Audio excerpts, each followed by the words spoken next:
Hey everybody, it's Aaron from Warmoth here, and today I am proud to finally be able to introduce the Warmoth Meadowhawk.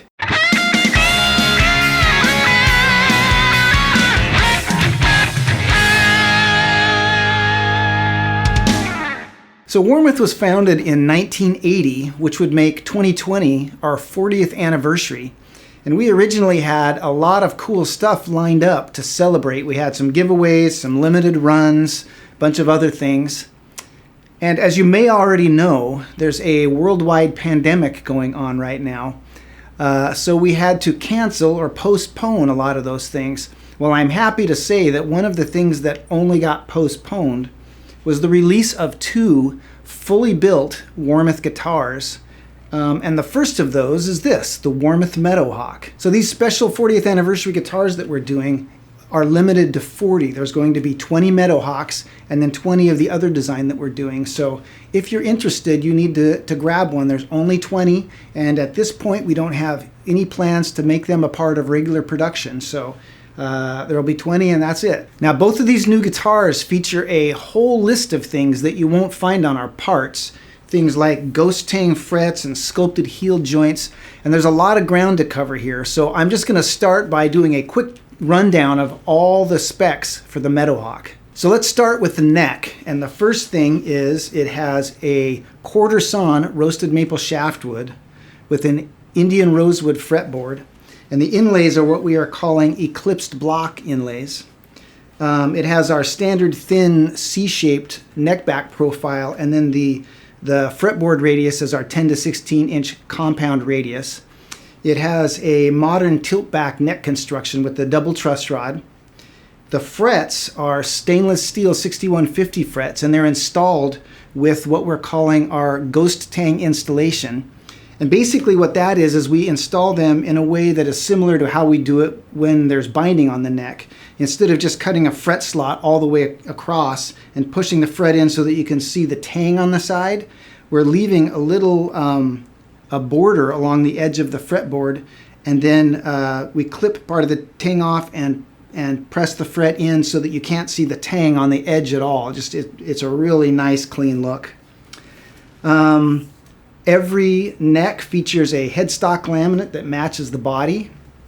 They all feature Goto Delta Series locking tuners and a Graphtec Tusk XL nut. And let's see, am I forgetting anything?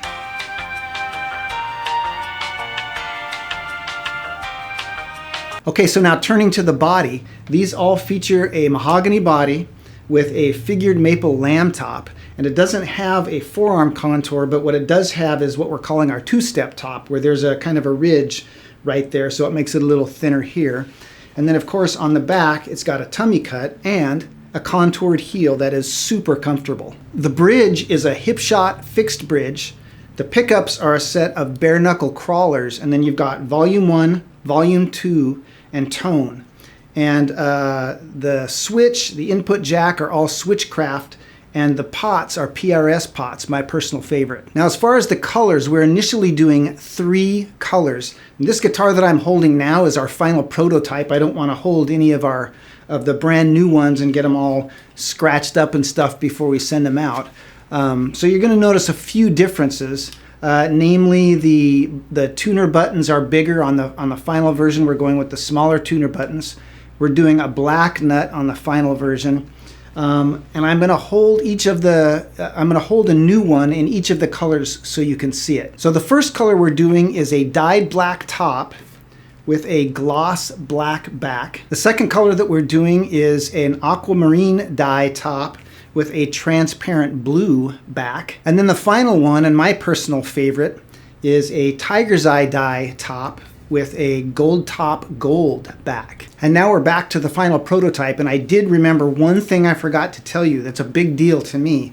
The strap buttons are oversized strap buttons. These are my favorite strap buttons of all time. It's one of those little things that I'm super picky about, and I got to pick whatever strap buttons I wanted, so I picked these oversized strap buttons. They are fantastic, and I prefer them to any strap lock system that I've ever played. And then the final thing is all of these guitars will be shipping out of here in a Gator Pro Gig Bag. And I don't know if you are familiar with these, but these gig bags are not your regular old flimsy gig bag. These things are awesome, super plush, tons of pockets, very protective. I have a pair of these myself, and I have been gigging with them for years. They hold up great. They really protect your axe. These are a very nice gig bag. These 40th anniversary guitars have been a total team effort here at Warmoth, and we are just beyond proud at how they have turned out. And really, the whole project started last year. Warmoth came to me and said, we're thinking about doing some fully built guitars for our 40th anniversary. How would you feel about coming up with some ideas? And I was like, let me think about it, yes. And so I started doing, a bunch of Photoshop mock-ups and coming up with ideas. And of course, I had some limitations that I had to work within based on, how our production flow is set up. And also there were certain features that we wanted to definitely include, like the sculpted heel or whatever. And most of all, we wanted to do something that looked very different from any of the other stuff we offer. So, within that scope, I started coming up with some ideas.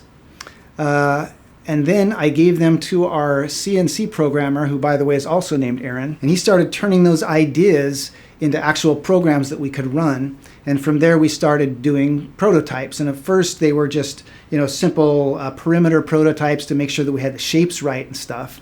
And then slowly, we started moving into some crude actual guitar prototypes.